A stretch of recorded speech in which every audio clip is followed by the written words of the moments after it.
Welcome to the Digital Marketing Mentor. I'm your host, Danny Gavin, and together with industry leaders and marketing experts, we'll explore the meeting point of mentorship and marketing. We'll discover how these connections have affected careers, marketing strategies, and lives. Now get ready to get human. Hey everyone, I'm Danny Gavin, founder of Optage Marketing Professor and the host of the Digital Marketing Mentor. Today we have a very special guest, Andrea Cruz, who is the Senior Director of Client Strategy at Tinuiti, the largest independent performance marketing firm across streaming TV, Google, Meta, and Amazon. Andrea is a polyglot, which means she speaks multiple languages, with a master's in international business and plenty of experience in the world of digital marketing. She's worked in B2B, which is going to be our main topic today, project management, consulting, analytics, SEO, PPC, and more. She's written for numerous marketing publications, including Search Engine Land, and presented and spoken in various capacities. I've seen her most recently at Brighton SEO, and she did an amazing job. And like I said, today we're going to be talking about B2B from a digital marketing perspective. How are you? I feel funny after all of that, but yes, that's a little bit about myself. I'm very excited to talk with you guys today about mentorship, what I've learned throughout my career, what worked and worked, and how hopefully that will help some of you out there. That's awesome. And I know that these introductions are like very grandiose and it's like, whoa, I didn't know so much about me. But yeah, you've got one heck of a resume and we're so glad that you can be here to share it with all of our listeners. It's an honor. It's always an honor. Let's talk about where you went to school and what you studied. So I am originally from Maracaibo, Venezuela. So I am Latin American. I was born and raised there. I got a bachelor in business administration. A little fun fact is the day I went to sign up, I wasn't sure of what I was to study. I just wanted something that would allow me to touch multiple things. And I thought business administration at the time was the perfect blend of marketing and psychology and some numbers and a little bit of everything. And that's what I ended up going with. What would you say when you look back at your time doing your undergrad degree? Are there any things that you can remember, whether it happened inside or outside the classroom, that was most impactful in directing your path? It's the little things. I also did a master in international business here in the United States, and that's how I moved from Venezuela to the United States back in 2014. I remember talking with my peers and little things that helped me throughout the way. We had a Microsoft Excel class in my bachelor's degree. I knew how to build macros, and people didn't even know what that meant. People today that sometimes work with me and they might not come from this background, they have no clue.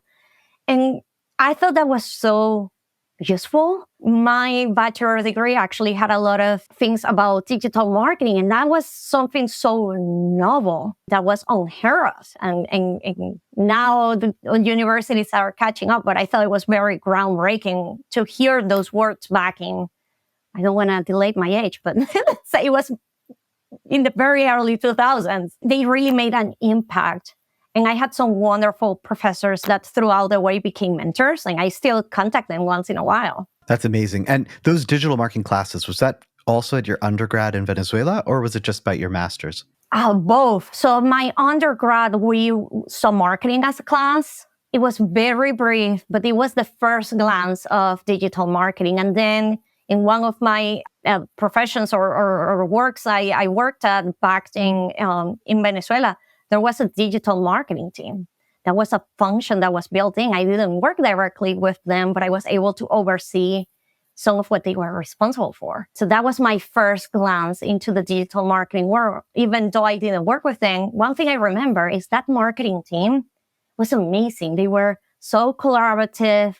They were always in high spirits. Even just the vibe of the team, not the work that they were doing, because I didn't work with them.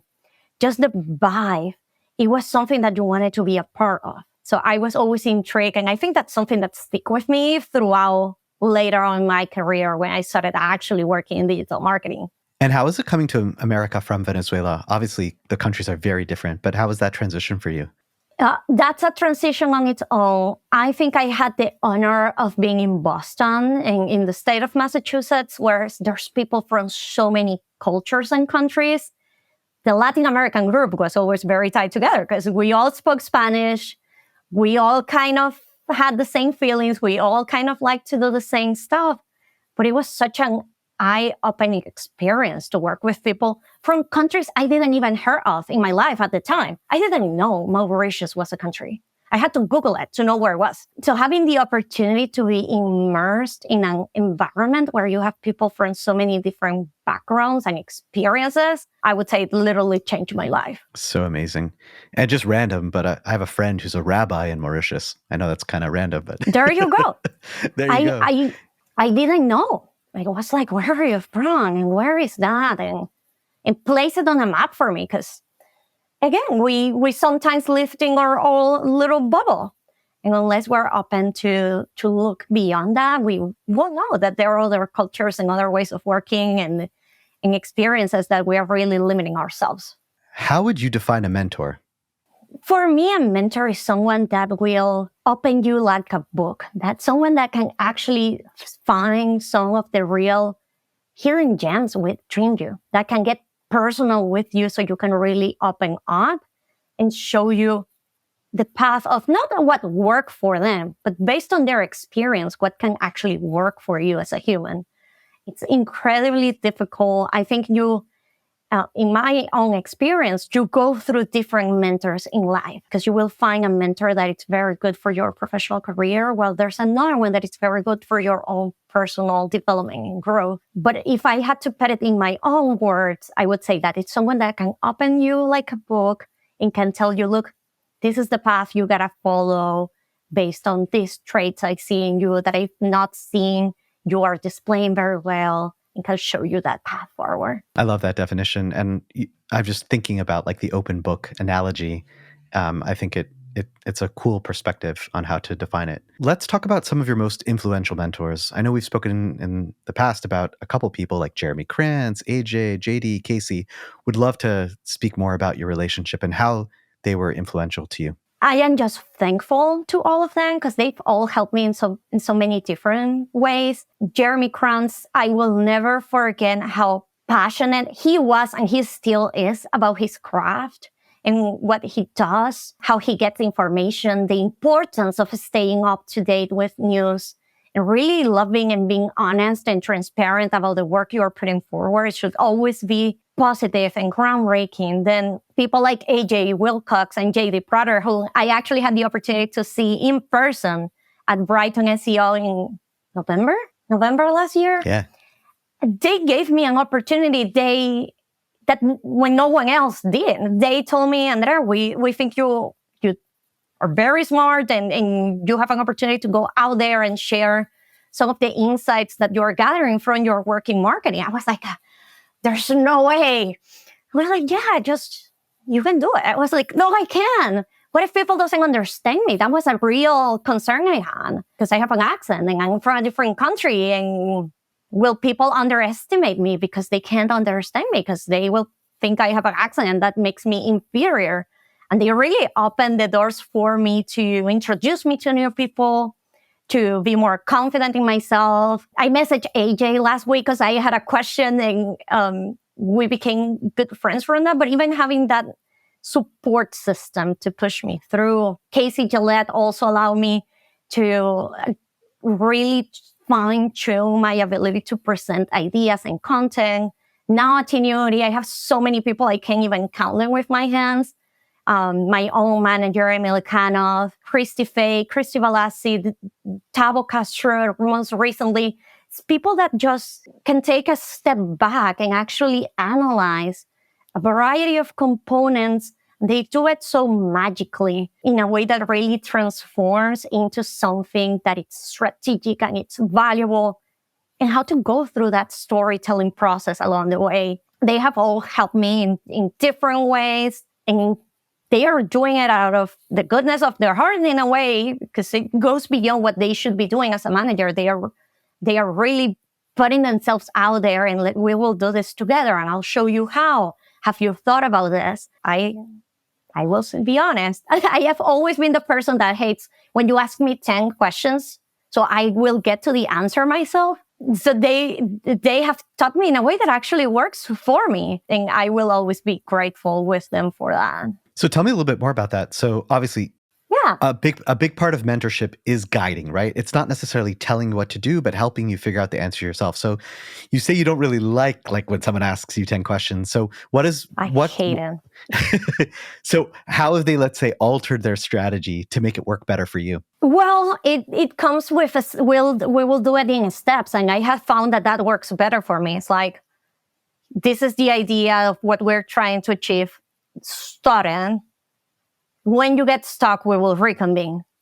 But they know that at the time we're reconvening, I'm gonna come with all of the questions, all of the possible scenarios. And I have found that works better for me than you on the spot, because I am not a reactive person. I am a person that I need a second. If you ask me something so unexpected, I will go blank. I will look at my ceiling, and it's like, hold on. I need to figure this out. So I think that's part of the open book conversation.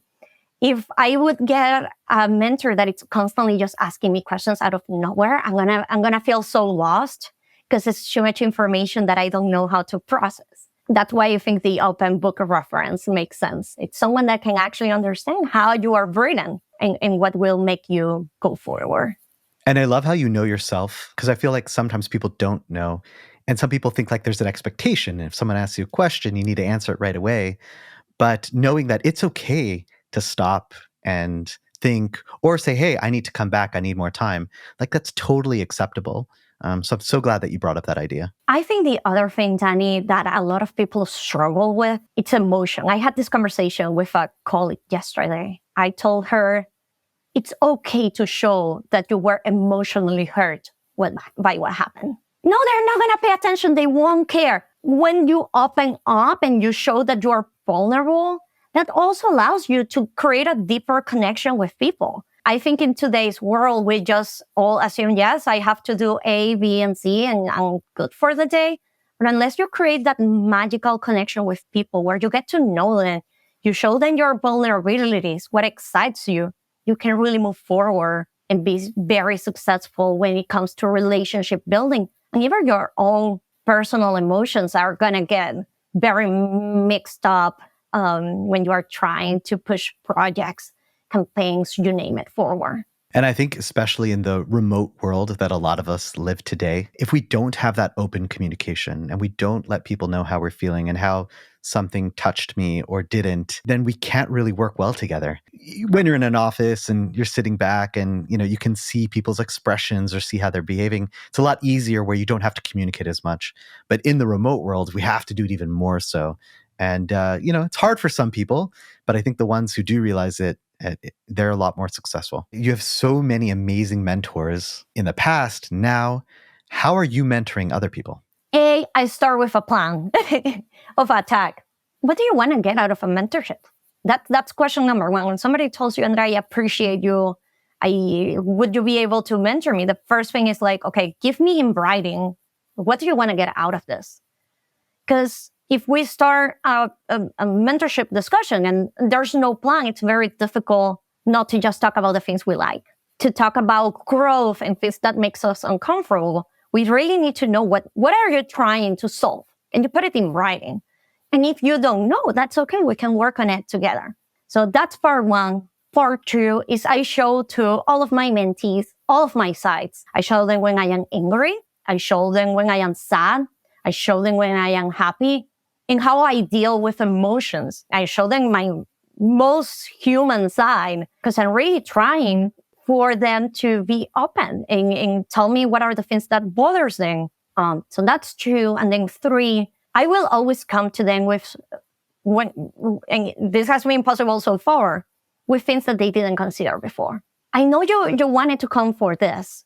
Here's something that we've never discussed, and I'm curious why. And we will go through that, what I like to call uncovering period, and really try to understand why are some of the things you are feeling are actually like that? What is holding you back? Have you done some of the work yourself? Or is it because it's an opportunity lack, or do you need confidence? That's how in my personal life, that's how I am handling my relationship with my different mentees. So I'm so curious, you're a successful digital marketer woman from Latin America, speak a lot of languages. I feel like different people out there would run to say, hey, Andrea, I want you to be my mentor. Do you have people reaching out to you saying, hey, can you mentor me? I have had a few instances. I wouldn't say this happens all of the time. But yes, I have had a few instances of people reaching out, and I always tell them, I don't know what you're talking about. I'm just like you. But I try to also limit it the same way I also try to limit how many mentors I have. Because when you have too many voices, I think you cannot go anywhere either. And again, I don't think all mentorships should last forever. It should be for a very specific objective and goal. And then we can move into, okay, have you achieved this? What's next? And is that something recognizing? Is that something I can help you? Yes or no? I'm going to make a little joke, but you can really tell that you've worked in an agency because people know agency-client relationships. The scope of work is so important because otherwise there's scope creep. So I love how you approach it from a mentorship relationship as well. I think it's genius. I never thought about that, but it's hilarious. Let's pivot into your area of expertise, digital marketing in B2B. So after getting your master's in Boston, you got a job at a marketing firm in the sales department. After 2 months in BD, you made the shift to digital marketing strategist. What brought this on? Prior to this role, you'd primarily been in sales or operations, and then you jumped. So tell me about that. I joined a wonderful team. They hired me because of my experience that I brought from Venezuela in creating sales processes and getting things organized. And when my internship was over, they told me, we like you, but we don't have a position open to keep you in sales. We know you've never done digital marketing. Is this something that you want to try? And we understand that you're going to start from zero. And I said, sure. And that's how I, A, felt in love with what I was doing. B, I was given an opportunity just based on who I was and my proactivity rather than anything else. It was not based on the amount of knowledge and certifications I had in the time. It was just, A, I was willing to learn. And B, I was going to get it done. All the things they told me that I needed to get done in 3-6 months, I don't even remember. It was so long ago. I just went through them. And I couldn't have picked something. I believe I couldn't have picked something that I enjoy more than what I do these days. Amazing. And what I love is there's so many people that I speak to trying to get into digital marketing and they're scared, I don't have the experience or I maybe don't understand things right now. But it just shows you if not all of us, we've started there. And it's just a matter of, can you keep pushing through? Can you grab those opportunities? And if you do, you can end up to be an Andrea Cruz one day. Danny, and I'm going to tell you something even funnier. So the way I got to that first job in sales was because I was on the dean's list. I had a very good average GPA when I was doing my master. So we were invited to this event. I ran late to it because I was working on a project. It was almost the end of the event. And I noticed that everybody was talking with a bunch of people in the middle of the room where the event was happening for other dean list attendees. So I was like, oh, well, I want to talk to someone, but I don't want to go in the middle because I'm never going to talk to them. And I noticed there were 2 guys on the side. I go, oh, hi, my name is Andrea. I came late. I just curious, who are you? What do you do? And we start talking. And at the end of the conversation, I did everything you're not supposed to do in an interview. I told them, this is horrendous. For me to find a job in this country or to find a job elsewhere, everybody wants me to have 10 years of experience in an area I've never touched. I speak 4 languages. I have a good GPA and I'm willing to do anything. And they were like, well, sure, whatever. They took my car and they left. When I was taking the bus back to my place, one of them called me. They told me, Andrea, your story really moved me. I want to introduce you to someone in a marketing agency because I believe they will use some of your talents with languages and you name it if you are willing to get to know them. That's how I got my first interview. That's why I always talk about putting your emotions outside. This is how I am with the people that work with me. This is how I am with my clients. I will always be open and talk with emotion about the things that are happening. Because that's how I have personally been open doors in the past, and it has never failed me. So mentioning 4 languages, You are fluent in Spanish, English, and French, and you're an intermediate level in Chinese. What led to this appetite for languages, and how has that helped your career path? I had very intense parents. When I was little, my parents told me, you're going to learn English, period. There was no ifs and buts. As a matter of fact, I tried to quit it halfway through it, and they didn't allow it. And today, I am grateful to them for allowing me to fulfill the whole process and do the whole thing. When I graduated from my English class, all my friends were like, oh, we're going to study French. And that's the only thing my parents told me. We physically, educational wise, this is physically, we can't afford to pay for these classes. They are way too expensive. So I let it go. When I was in my bachelor's degree, my dad came to me once with the newspaper because I am that old. He came with the physical newspaper. He's like, oh, in your university, they are giving classes of Mandarin. So, 16, 17-year-old me went online. Oh, it's the most spoken language in the world and the third one most commercial. Yeah, I'm going to sign up for it. I signed up for it. I opened the book and it's like, what did I sign up for? After a month in, I got a scholarship to study French for free. So I did my bachelor, my English, my French class at night, and on the weekends I would do Chinese. It was very intense.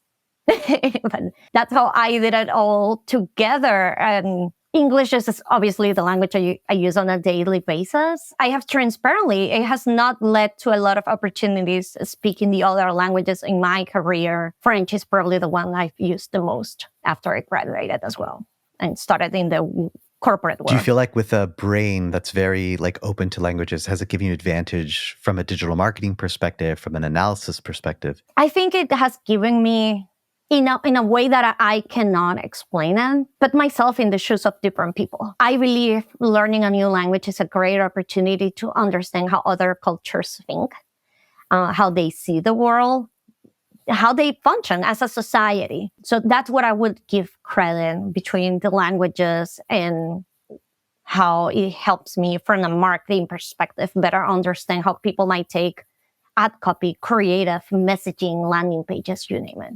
So I would imagine, as you're working with big brands, that most of the campaigns are fairly large in scope, budget, and time. As Senior Director of Strategy, how do you help facilitate cooperation across department lines and make sure that everything is running smoothly? I think the biggest part is we at Tiniri, we are all virtual. Nobody is required to be in person. So creating that connection and communication with the teams, it's critical.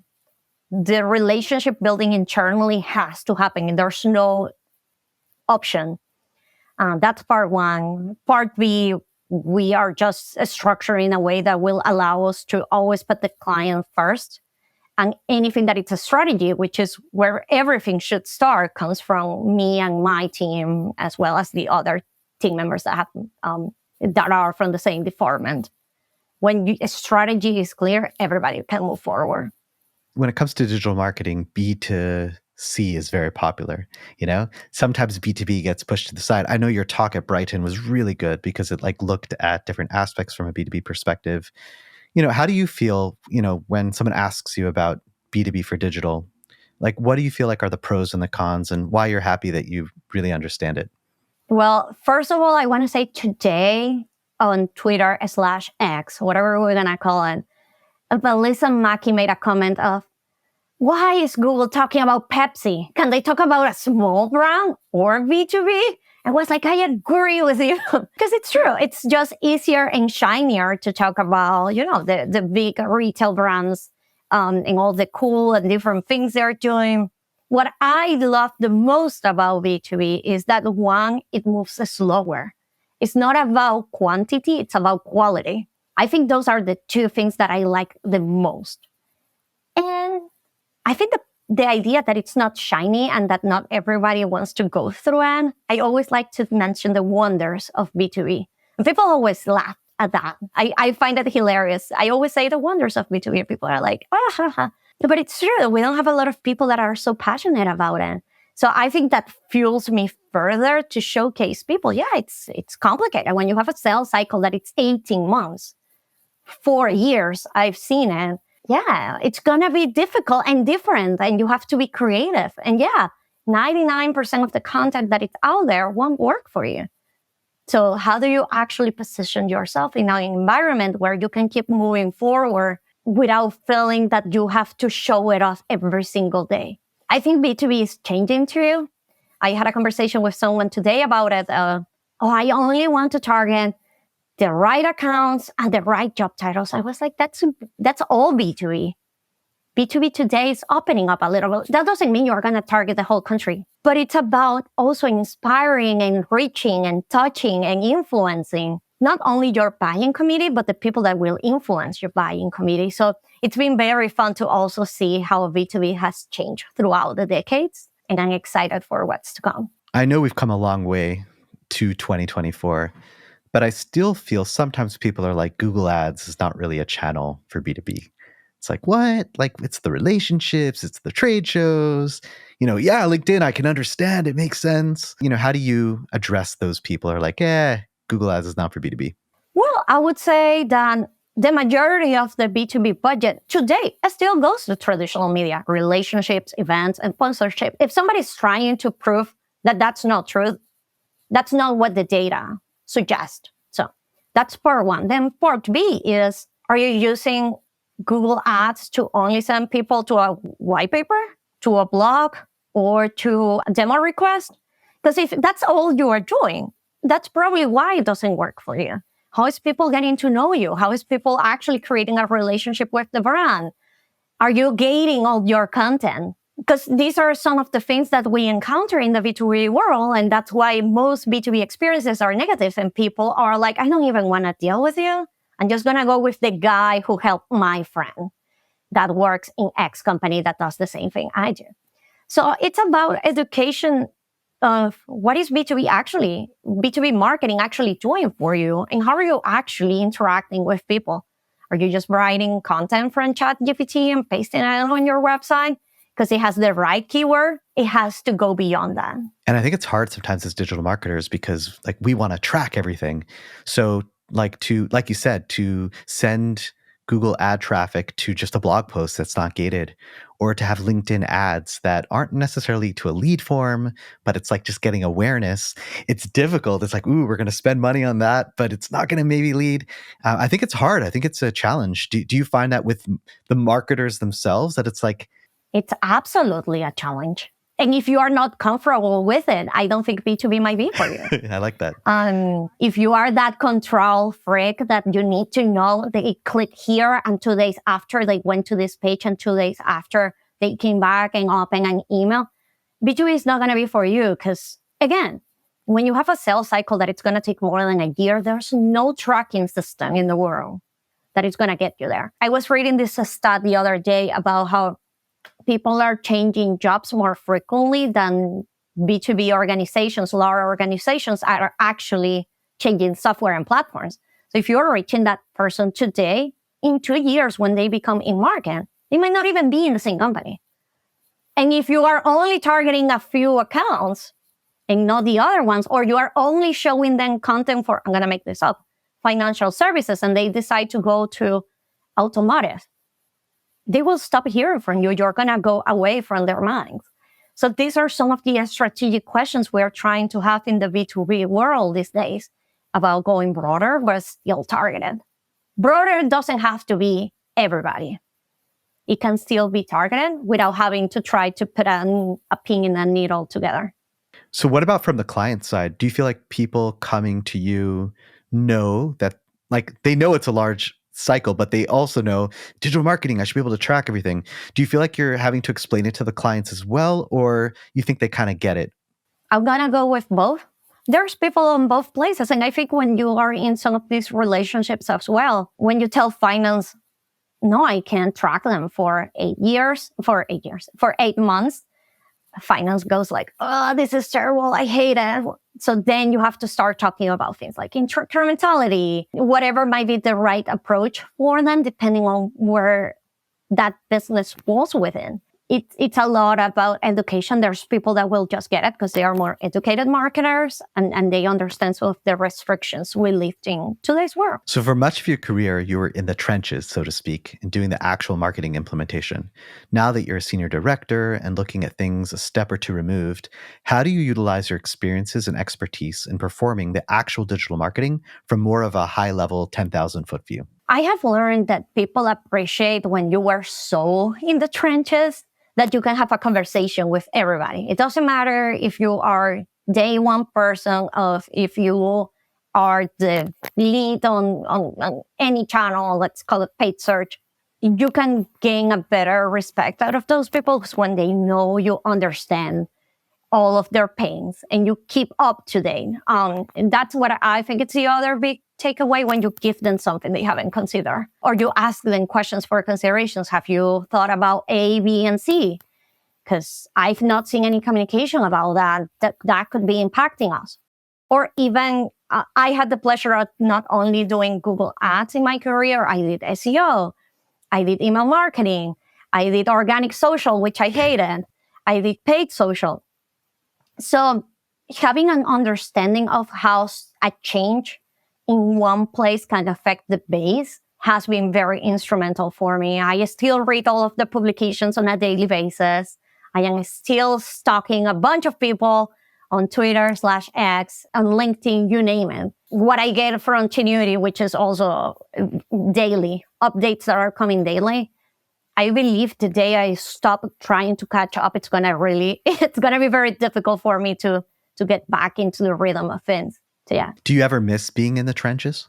I still am in the trenches here and there. Oh, so you're saying you still I might not make all of the changes. But you're still in. But I might still interfere here and there, yes. Food and drink, clothing, health and wellness, furniture, makeup, and so many others.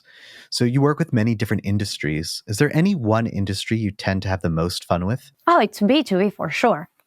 B2B and lead generation. I adore the people that do shopping and that they love a feed and a supplemental feed and the Google Merchant Center and you name it.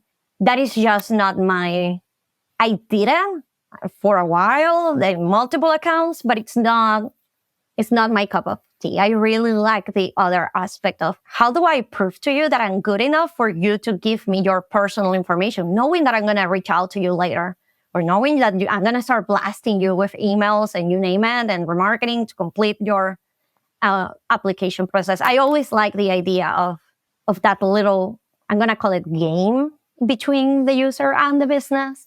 So that's where I would center myself. And within B2B, is there any vertical that you like over other? Like what could be healthcare, manufacturing, anything particular? I like the ones that are very niche, that they are very, very, very specific, and we have to be very creative about how we show ourselves as a brand. I think I like those the most. Because one of the things I love to tell people, most people like it, is when I tell them you're spreading yourself too thin. Let's consolidate a little. So I also like those conversations a lot. I think in B2B, we get jealous that nothing is created for us. Very few things are. So we want to try to test all the different things or have a little presence everywhere. And sometimes you're just hurting yourself instead of creating the mental availability for someone to remember you when they become in market. It's all about that consistency. So how can you show that throughout very long period of time instead of doing little testing, Reddit and Quora and TikTok and you name it? When you approach a B2B business, is it like, hey, we're going to be doing these different channels for you? Or is it more about the general strategy and then what you actually do? Obviously, they'll know about it, but that's more like the secondary. The strategy has to come first.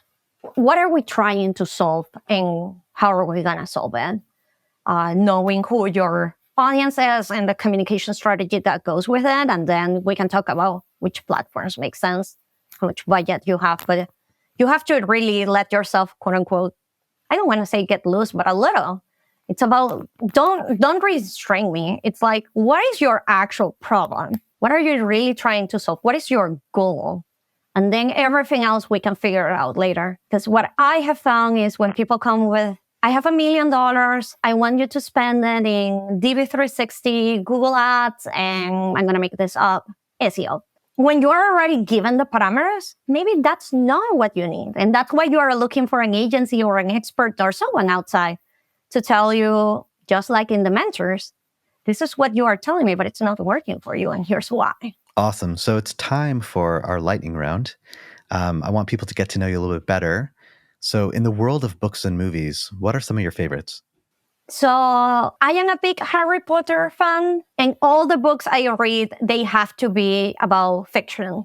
I can't do self-reflection. I can't do nothing like that, because if I'm gonna read in my world, it's for having fun and disconnecting myself and really be able to immerse myself into my imagination transparently. I am reading right now to Throne of Glass, the series that has been very fun. It's different.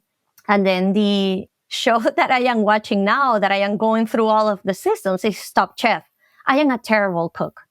Horrendous. But I have so much pleasure of just watching other people do it on TV that's my current obsession. From a book perspective, I totally relate with you. Like, especially like we're both digital marketers and you think like, yeah, business books and this and that. Honestly, I can't. So I love fiction as well. Mentioning Harry Potter. So for you, have you been to like Harry Potter World at Universal Studios? I did it. It's so magical. You become a children all over again. Yeah, I can't wait I also like video games. I can't wait to see Mario World in Universal Studios. I think it's coming next year in the new park that they're designing. So Andrea, what are you currently working on? What's your next big project? It's a wonderful question that I haven't been able to answer myself, to be transparent with you. One of the things I want to be back at is being more, I don't even know, I don't want to call it trenches, but being back into the social media world where we are all sharing back and forth. Right now, I am a lurker, and that's not what I used to do, because I have gotten so much information from debate with people. So that's one of the things I want to do this year. My hope is you will continue to see me in the speaker circuit, sharing what's going on, sharing a different perspective, hopefully getting you guys to laugh and have a good time while we all learn something new. Andrea, do you feel like there's this pressure when you are a speaker to also be on social media and active? Do you feel that pressure, or you're like, whatever? No, I don't think it's a pressure. I think some people have carved out time of their days to do that. I have always done it out of the goodness and happiness of my heart. I learned this cool thing. Check it out. So that's why I use social media for. I don't get paid to post on social media. Again, I just do it because I have found it to be a nurturing way for me to keep me up to date and to know what's happening and what other cool things people are doing. I learn out of other people as much as they can learn one or two things from me. Where can listeners learn more about you and your company? So you can visit us at tenuity.com and check me on LinkedIn. You will have to find my second last name. I am Andrea Cruz Lopez on LinkedIn. And then you can also follow me on Twitter at Andrea Cruz 92. Well, this has really been wonderful. Thank you so much for being a guest on the Digital Marketing Mentor. And thank you, listeners, for tuning into the Digital Marketing Mentor. We'll speak with you next time. Thank you for listening to the Digital Marketing Mentor podcast. Be sure to check us out online at thedmmentor.com and at the DM Mentor on Instagram. And don't forget to subscribe on Apple Podcasts, Spotify, or wherever you listen to your podcasts for more Marketing Mentor magic. See you next time.